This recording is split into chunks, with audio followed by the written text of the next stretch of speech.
Fatos e versões. O que vai impactar na sua vida agora no Café com Política. No Café com Política de hoje, nosso convidado é o presidente da Assembleia Legislativa de Minas Gerais, o deputado Agostinho Patrus, do PV. Deputado, bom dia, bem-vindo mais uma vez aqui à Rádio Super. Prazer falar com o senhor novamente. Obrigado, Rodrigo. Uma alegria para mim também falar novamente com você, com os ouvintes da Rádio Super, e podemos conversar um pouco sobre Minas Gerais, sobre esse momento tão difícil, né, Rodrigo, que nós atravessamos com essa pandemia que tem causado tantos problemas, não só na área de saúde, mas também na área econômica, na área social. Então, é uma alegria poder estar falando um pouco com vocês. Alegria nossa de recebê-lo, presidente, e eu quero destacar, assim como fiz ontem, quando o governador Romeu Zema falou com a gente também, o fato de, num momento tão delicado, com a tramitação de reforma da Previdência, com o momento de pandemia que a gente está vivendo, de homens públicos presidentes de poderes, aqueles que comandam os poderes, estarem falando com a gente. Então, quero fazer esse reconhecimento de público ao senhor, assim como fiz ontem ao governador Romeu Zema, quando aqui esteve com a gente também no Café com Política. Para começar esse bate-papo, presidente, eu queria falar com o senhor a respeito da reforma da Previdência, que hoje é o assunto que está, digamos, dominando as discussões da Assembleia Legislativa, é o assunto da ordem do dia. E na semana passada, o senhor, de certa maneira, paralisou um pouco a tramitação até acelerada que estava acontecendo da reforma da Previdência para discuti-la com os servidores. A Assembleia está fazendo nessa semana uma série de seminários online, inclusive, com as entidades que representam servidores para discutir a reforma. É claro que há uma grita contra essa reforma por parte dos servidores.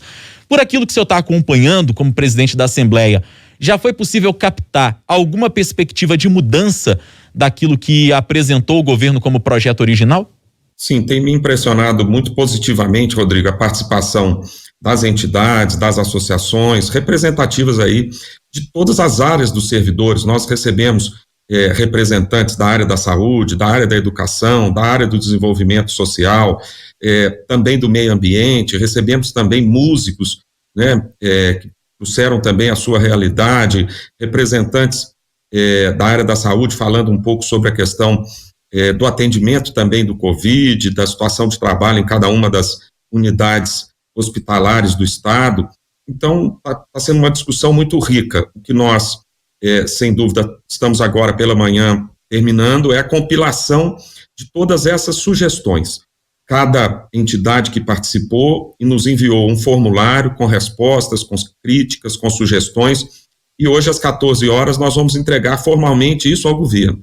E os deputados vão discutir essas propostas, que não encerram, claro, numa única tarde. O governo também terá que analisar mais a fundo cada uma dessas propostas, mas com certeza nas próximas semanas nós vamos poder tirar dessas sugestões, dessas críticas, aperfeiçoamentos importantes para a legislação. E é isso que a Assembleia deseja, que quanto mais se discuta o projeto, quanto mais as pessoas possam opinar, melhor com certeza será a decisão do parlamento e o projeto aprovado. Deputado, quando a reforma chegou à Assembleia, a maior crítica que a gente ouviu por parte dos servidores é que faltou diálogo do governo na construção das propostas da reforma da Previdência. Alguns sindicatos, inclusive, acusaram o governo até de falta de transparência. A situação ontem que foi rebatida até de forma muito veemente pelo governador Romeu Zema na entrevista que nos concedia nesse mesmo horário aqui em que estamos conversando com o senhor. Na opinião do senhor, presidente, faltou realmente diálogo com os servidores e é por isso que a Assembleia até abriu esse canal de comunicação agora com os representantes dos servidores públicos? Sim, eu acho que discussão nunca é demais, Rodrigo. Independente se ela foi com o volume desejado, se foi aquém, eu acho que discutir é sempre produtivo, e é isso que a Assembleia tem procurado fazer, sabe?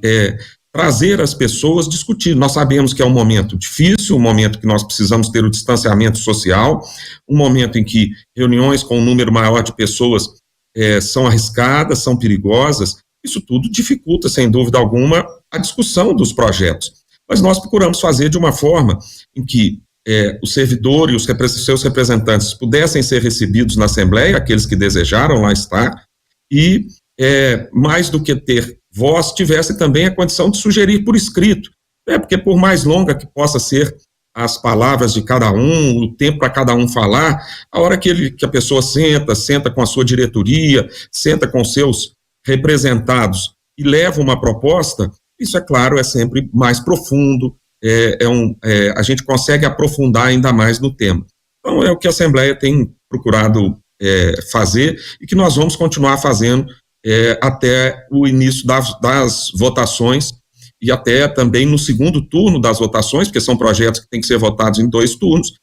O diálogo vai estar constantemente aberto com os representantes de cada um dos poderes, que tem também representações. Nós recebemos representantes dos servidores do Tribunal de Justiça, do Tribunal de Contas, representantes da Defensoria Pública, e cada um deles, e também de todos os servidores, serão sempre ouvidos. Nós estamos conversando com o presidente da Assembleia Legislativa de Minas Gerais, o deputado Agostinho Patrus, do PV. Deputado, ontem, na entrevista que concedeu para a gente aqui, o governador Romeu Zema, ele comentou sobre a tramitação do projeto na Assembleia Legislativa e afirmou que deputados que tiverem uma solução melhor do que a reforma da Previdência, que poderiam, desde que levassem cálculos, apresentar a solução, a proposta ao governo, que o governo estaria aberto, melhor dizendo. O senhor viu isso como um desafio do governador que foi proposto à Assembleia, diante do fato do próprio governo dizer que não tem outra solução que não a reforma da Previdência para a crise que vivencia o Estado? Não, de maneira nenhuma. Eu vi como uma forma do governador de estar aberto a sugestões, a mudanças, a alterações. É isso que nós vamos fazer hoje à tarde, ao entregarmos as propostas dos servidores e as emendas que os deputados irão também apresentar durante a tramitação do projeto, vão possibilitar essas discussões. Isso é uma demonstração de que o governo está aberto a negociar. Afinal de contas, é sabido por todos a dificuldade de uma base do governo do Estado na Assembleia. Então, mais do que nunca, nós temos que discutir, temos que juntar forças, temos que ouvir os diversos setores, a oposição, os blocos independentes, a base do governo, para que a gente possa avançar numa definição. O que eu vejo e sinto por parte do governo, ontem tive com o governador por cerca de quase que 2 horas, uma posição muito, muito ampla, no sentido de ouvir, de acatar sugestões, de estar aberto às mudanças, e é isso que a gente espera por parte dele. Afinal de contas, ninguém está 100% certo ou 100% errado. Cada um tem a sua opinião e tem direito de dá-la, tem direito de expressá-la. Bom, deputado, aqueles que se opõem à reforma, na forma como ela foi apresentada, dizem que, por exemplo, ficou faltando para essa discussão, por exemplo, o governo levantar questões que envolvem a renúncia fiscal, que poderia também ajudar a solucionar a crise financeira pela qual passa o Estado, que faltou também ao governo se posicionar de uma maneira mais efetiva na questão dos recursos da Lei Candir, que foi inclusive uma questão encampada pelo senhor e pela Assembleia Legislativa, sobretudo no ano passado, e que o retorno do governo federal, inclusive, não foi muito positivo, porque o que vai pagar para todos os estados é metade daquilo que devia só para Minas, né? 65 bilhões para todos os estados, e só para Minas essa dívida ultrapassa os 130 bi. Na opinião do senhor, falta também esse posicionamento, e poderia ser um assunto a ser discutido na Assembleia, a questão da renúncia fiscal e novamente um levantamento desse problema que envolve a Lei Candir, ou a reforma da Previdência, ela é urgente, necessária e não tem como fugir dela? O que o senhor pensa? São temas diferentes, Rodrigo. O Estado do Rio de Janeiro, quando se adequou ao regime de recuperação fiscal, e por isso teve os benefícios desse regime, fez uma grande reforma também na questão dos incentivos fiscais. Estudou cada um deles, propôs reduções. Isso rendeu ao Rio de Janeiro quase que 2 bilhões de reais em aumento de arrecadação. Eu acho que isso também deve ser tratado. A hora que se tem uma dificuldade no governo do Estado de pagar as suas contas, nós temos que estudar aqueles setores que conseguem uma redução do incentivo, sem que haja desemprego, sem que haja a desmobilização ou o fim das atividades de determinado setor, porque também não adianta nós reduzirmos os impostos e as empresas migrarem para outros estados ou fecharem suas portas, mas são temas que são importantes ser discutidos. Os parlamentares que colocam essas questões têm razão, quer dizer, essa é uma conta que tem que ser paga por todos, não só pelos servidores públicos, mas por todos aqueles que, infelizmente, vivem em Minas Gerais e que têm no seu governo um déficit previdenciário grande. E tem que se dizer aqui, Rodrigo, com muita clareza, a culpa não é do servidor, porque não é ele que geriu o fundo, não foi o servidor que esteve à frente desses recursos e cuidou mal dos recursos.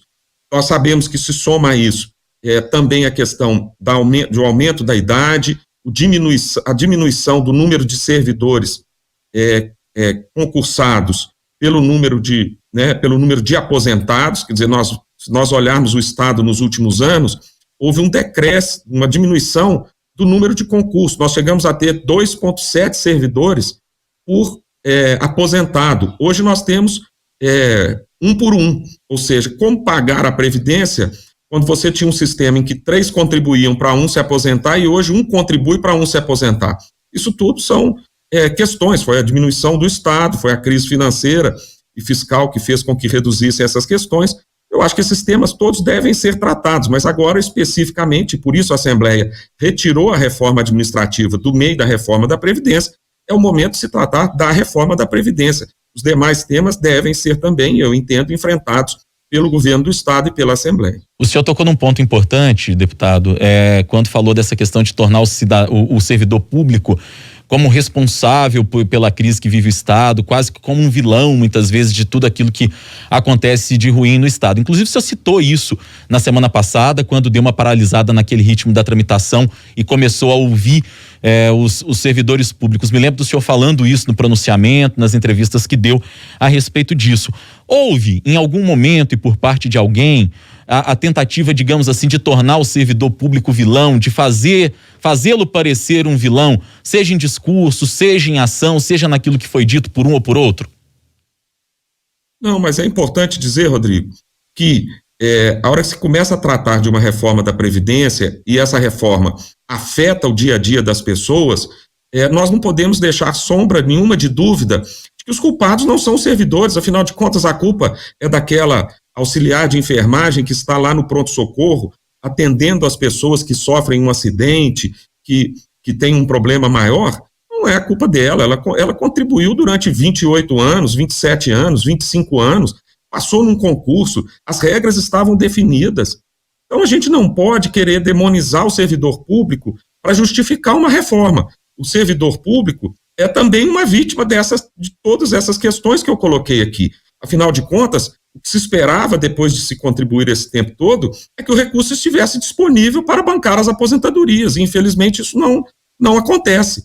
Eu imagino se uma instituição privada que faz previdência privada chegar, um grande banco brasileiro chegar e falar: olha, nós fizemos previdência privada, mas as nossas contas aqui estavam erradas, você não vai receber tanto, você não vai ter tanto de recebimento. Quer dizer, isso não acontece em lugar nenhum do mundo.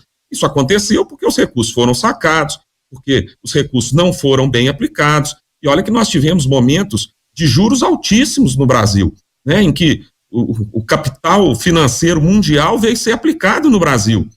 Então, a desculpa de que ele poderia ter rendido mais, ou porque ele rendeu o que não foi possível render o que era necessário para acompanhar a inflação, não se justifica nesse momento. Esse erro do saque aí que o senhor falava, o senhor se refere a questões que envolvem o governo Anastasia, por exemplo, em especial? Sim, o governo Anastasia fez o saque, mas ele não é o culpado. Quer dizer, são ações que vão sendo tomadas ao longo do tempo pela situação financeira do Estado, Rodrigo. A hora que se começa a ter um déficit nominal anual de 5, 6, 8, 10 bilhões e se tem um recurso no fundo para poder cobrir esse déficit, é natural que ele seja coberto para tentar seguir adiante. Quando nós temos aí, como o governo vem anunciando, déficit de 12, 13, 15 bilhões por ano, todas as alternativas têm que ser estudadas, porque como conviver com um déficit como esse? Então, é muito fácil a gente querer criticar sem olhar a situação do momento. Eu quero dizer que foram, mais do que crítica, isso é um fato. Não é uma crítica, é o fato, foi o que aconteceu. Deputado, hoje é dia 16 de julho, quinta-feira, e inicialmente a perspectiva do governo era que tudo tivesse resolvido do ponto de vista da reforma da Previdência até o dia 31, porque é a data limite que o governo federal tinha colocado para estados e municípios aprovarem as reformas da Previdência, as respectivas reformas, e com isso não perderem repasses que vêm do governo federal. E que era preciso principalmente alterar as alíquotas, né? Alíquotas que o governo propôs que ficassem entre 13% e 19% por parte dos servidores. Mas a tramitação, ela vinha, como eu disse aqui, ocorrendo de forma até bem rápida, e acabou sendo modificado esse ritmo a partir da ação do senhor para que os servidores fossem ouvidos. Nós sabemos que o processo legislativo, muitas vezes ele é moroso e às vezes até precisa ser mesmo para que os assuntos sejam discutidos à exaustão e para que não fique nenhuma dúvida. E a gente vê como cada vez mais difícil a perspectiva de que esse projeto esteja aprovado até o dia 31 de julho. O senhor está acompanhando a articulação que o governo disse que está fazendo com o governo federal para tentar postergar esse prazo e também não ficar sem os repasses se a reforma demorar um pouquinho mais para ser aprovada? Sim, tenho acompanhado, Rodrigo, inclusive me reuni ontem com o governador, ontem o governo do estado também, no fim do dia, soltou uma nota dizendo que tem buscado entendimentos com o governo federal, especificamente com o Ministério da Economia, e eu estou muito com sentimento de positividade para que isso realmente aconteça. Nós precisamos um pouco mais de tempo, nós não sabíamos que teríamos uma pandemia, não sabíamos que ia passar por tudo isso. Eu não acho que é nenhum exagero pedir mais uma semana, 10 dias ou 15 dias de extensão desse prazo para que a reforma esteja aprovada na Assembleia. O senhor acha que esses 15 dias seriam suficientes? O senhor teria uma previsão, digamos assim, de daqui a exatamente um mês, mais ou menos, que esse processo estaria todo concluído, pensando que hoje é dia 16? Sim, é o que a gente tem de previsão aí das discussões, da aprovação nas comissões. É claro que cada parlamentar pode fazer as suas falas, pode se opor ao projeto, pode dificultar a sua tramitação, mas é o prazo que nós temos visto com projetos complexos que passaram na casa nos anos anteriores, né? Se dizer que nós estamos correndo com o projeto, que o projeto está sendo votado de forma célere, isso não representa, não é uma realidade. Todos os prazos foram cumpridos, tudo que se pôde fazer de objeção ao projeto foi feito e foi devidamente respondido nas comissões. O tempo de fala dos parlamentares foi exatamente o que prevê o regimento interno da casa. Então, nós estamos fazendo toda a tramitação dentro do regimento interno da Assembleia. Agora, é claro, alguns querem que haja torcida, haja servidores nas galerias, mas infelizmente eles não estão nas igrejas, eles não estão nos estádios de futebol pelo mundo, nos shows, nos teatros. Infelizmente isso não é possível nesse momento. Nós também gostaríamos, quanto maior a participação popular, melhor, para enriquecer o debate. Foi exatamente isso que eu fiz na semana passada, quer dizer, interromper completamente a tramitação para que haja participação. Agora, tem alguns momentos, como aglomeração de pessoas, como assistir a shows, assistir a jogos de futebol, que são impossíveis nesse momento, e nós temos que enfrentar a realidade de um momento e tocar a vida adiante. Não é porque nós temos um problema que nós podemos e temos que paralisar, até porque existe uma determinação legal para que esse prazo de 31 de julho seja cumprido. Nós estamos conversando com o presidente da Assembleia, deputado Agostinho Patrus, do PV, no Café com Política desta manhã. Deputado, o senhor falou aí dessa questão até da dificuldade para receber, por exemplo, servidores na Assembleia nessa tramitação, em função da pandemia de coronavírus, e uma das críticas que a gente ouviu também foi essa, de que nesse momento de pandemia não era hora de ninguém estar discutindo reforma da Previdência, o foco teria que ser a pandemia e apenas a pandemia. O senhor concorda com essa premissa de que apenas a pandemia deveria ser discutida, ou é possível discutir também, e é preciso mais do que isso, discutir a questão da reforma junto com a pandemia? É preciso discutir, Rodrigo. Eu sei que a pandemia toma uma parte significante, significativa do tempo da Rádio Super, dos noticiários, do Sim. que é dito, mas o restante continua funcionando, as atividades econômicas, muitas delas continuam funcionando, e é importante que elas continuem. Afinal de contas, como as pessoas vão se manter? Eu vejo nas pessoas mais humildes, nas pessoas mais simples, naqueles que não têm um trabalho formal, um desespero até para que as atividades retornem. E nós não podemos paralisar tudo e depois chegar e falar, olha, nós vivemos uma pandemia, não fizemos nada nesse período e agora nós vamos ter que fazer tudo, e aí sim, a toque de caixa, correndo, sem discussão, porque acabou a pandemia e nós temos uma pilha de assuntos a serem tratados e vamos ter que tratá-los de forma rápida ou de forma displicente. Não é isso que a Assembleia vai fazer. Nós vamos enfrentar os temas. Se novos temas tiverem que ser votados, nós vamos votar. Nós estamos votando leis importantes para a pandemia e votando outras legislações que são também relevantes para o dia a dia do cidadão, para a retomada. Nós temos que pensar também no pós-pandemia, como vão estar o emprego das pessoas, como vão estar as empresas. Isso tudo precisa ser discutido nesse momento. Vamos mudar um pouquinho o rumo da prosa agora, presidente, falar um pouco da questão da pandemia. E a gente recebeu aqui uma mensagem do Elias Stelling, que é nosso ouvinte, mandou uma mensagem aqui para o nosso WhatsApp, e ele está pedindo para fazer uma pergunta para o senhor, e a gente sempre que pode gosta de priorizar essas perguntas que vêm do cidadão, muitas vezes são muito melhores do que as nossas perguntas aqui enquanto jornalistas, né? E o Elias está perguntando o seguinte: ô Rodrigo, pergunte aí ao presidente da Assembleia, por favor, se há previsão de reabertura da casa, agosto, setembro, de normalização mesmo do serviço. É até importante para aqueles que de repente prestam serviço à casa ou que são servidores e que neste momento estejam eventualmente nos ouvindo também.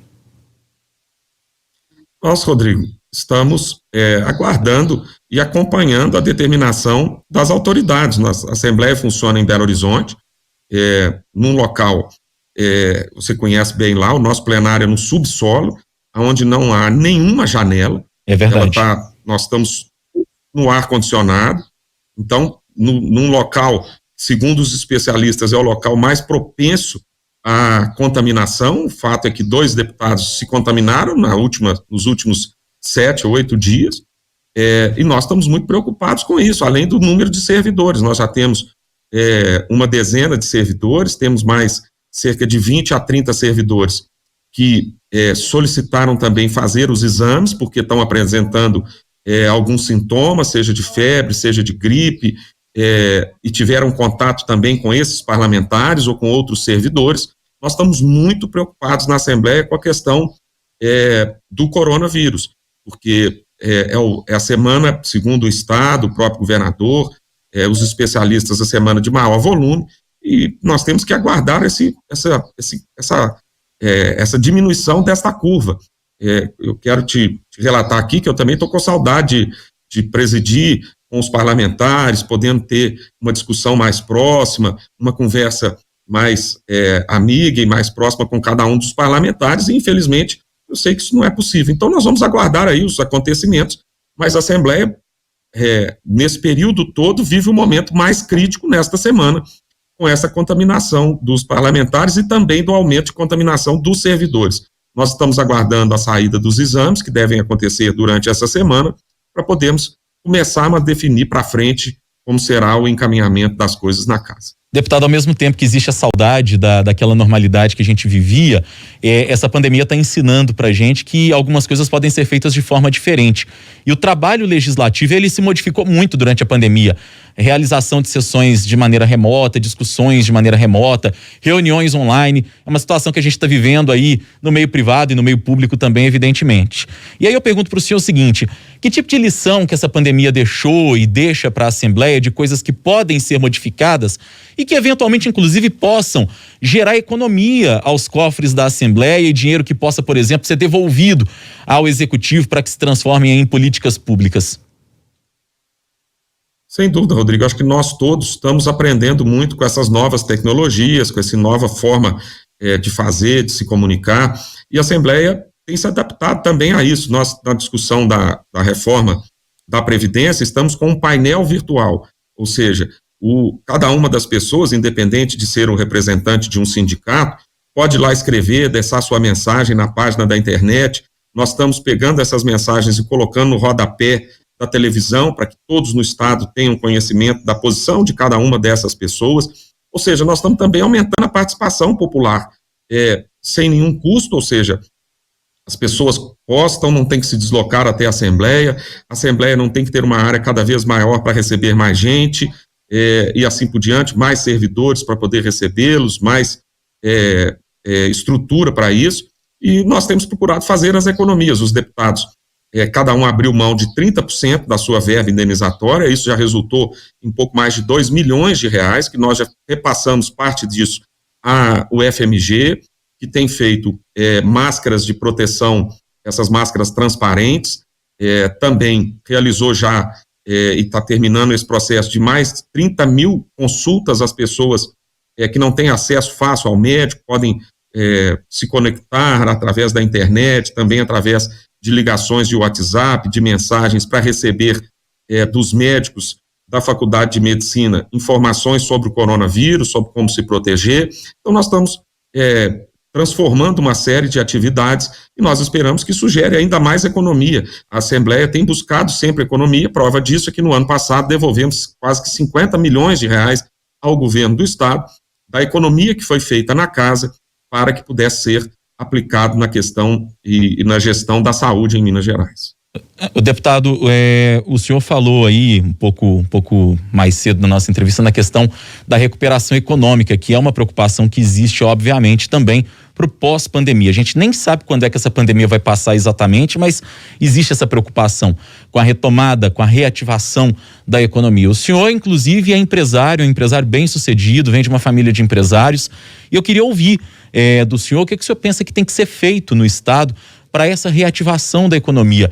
Por onde vai passar essa reativação, que vai ser um desafio talvez ainda maior do que a pandemia em si? Essa, sem dúvida, Rodrigo, é uma grande pergunta. Nós, mais do que nunca, as reformas são importantes de serem votadas, porque nós vamos ter uma dificuldade ainda maior.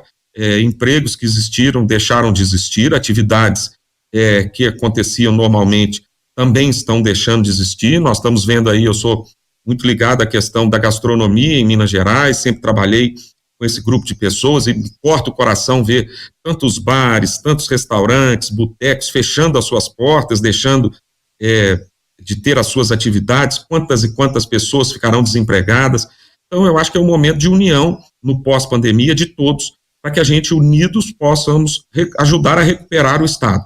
É isso que nós temos feito. Eu procurei o governador logo no início da pandemia para me colocar à disposição, para colocar a Assembleia à disposição para enfrentar a pandemia, e nós temos que estar mais do que nunca unidos para o pós-pandemia, que aí nós vamos viver, como você disse muito bem, uma crise econômica importante, e é importante a união, é importante que nós estejamos juntos para combater e que não haja divisão, porque afinal de contas, na hora das crises, na hora da guerra, como uma guerra como essa que estamos enfrentando, a união de todos os esforços.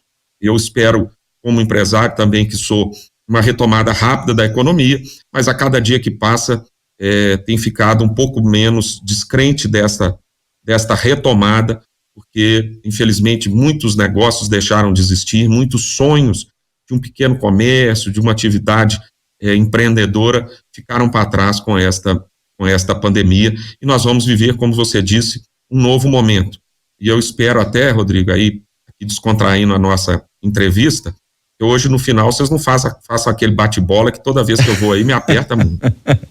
Ele já está na lista aqui, mas dá tempo de fazer mais uma perguntinha antes dele aqui, deputado, que é sobre o Assembleia Fiscaliza. Acho que a pandemia prejudicou também um pouco esse processo, né, de ouvir os secretários, que é até uma novidade, secretários prestando conta, indo regularmente à Assembleia, conversando com deputados e conversando com a sociedade, né?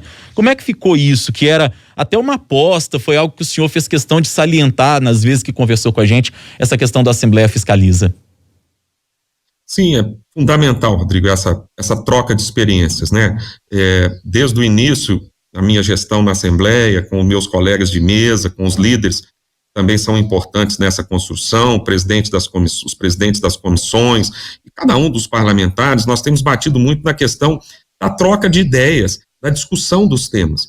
E, com a ida dos secretários à casa, a Assembleia tem contribuído de forma mais direta às mudanças do governo, levando sugestões, levando as críticas, mostrando que, pelo sentimento daqueles que vivem nas localidades mais longínquas do Estado, determinado serviço público não tem chegado, não tem atingido essas pessoas com qualidade. É isso que é o nosso papel, discutir, ouvir, trazer sugestões ao governo, criar também as leis que possam ajudar o cidadão. Afinal, quem se dedica à vida pública espera melhorar a vida das pessoas. Foi assim que eu entrei nesse caminho, buscando mais justiça social, uma melhora da vida do cidadão, e é isso que nós vamos continuar nessa nossa trajetória a fazer. Eu sei que o senhor vai participar com a gente porque o senhor é democrático. Hora do bate-pronto. No Café com Política. Hora do bate-pronto. São perguntas objetivas e respostas objetivas. O senhor já conhece. Tá combinado, deputado? Tá combinado. Eu lembro da minha expressão na primeira vez que você começou com um bate-pronto aí, viu, Rodrigo? Foi no dia que a gente estreou o quadro, inclusive, né? Em março do ano passado, o senhor nos deu o prazer da sua presença aqui, justamente naquele dia. Nós vamos começar então, presidente. Reforma da Previdência em Minas, uma necessidade? Sim, nós não temos como escapar, não é o que o governo do estado quer, não é o que os deputados queriam nesse momento, ninguém quer atrapalhar o caminho e a trajetória de uma vida de trabalho, mas infelizmente tem que ser enfrentado nesse momento. Servidores públicos estaduais.